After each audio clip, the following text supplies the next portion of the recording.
Nagsimula na ang bentahan ng 20 pesos per kilo ng NFA rice ngayong araw. May detalye si Vel Custodio.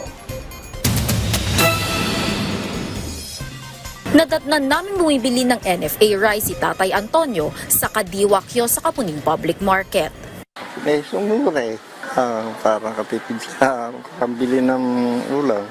Kaya naman, sinubukan na rin natin ang kalidad ng NFA rice.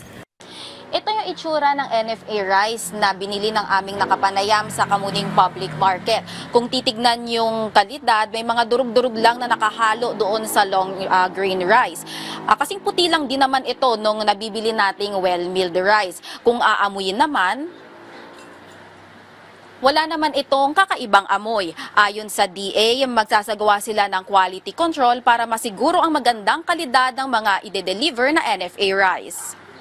Aarangkada na ngayong araw sa Cebu sa Visayas ang bentahan ng 20 pesos kada kilo ng bigas. Ito ang 25% broken rice na kalidad ng bigas ng National Food Authority.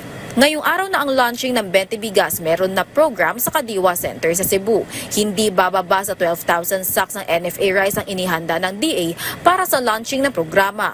Available para sa lahat ang 20 peso bigas para ngayong araw. Pero magiging prioridad ng programa ang mga nasa vulnerable sectors. Kabilang ang miyembro na 4Ps, may kapansanan, senior citizen at solo parent para sa mga susunod pang araw na implementasyon. Nakapag-apply na ng COMELEC exemption ang Cebu.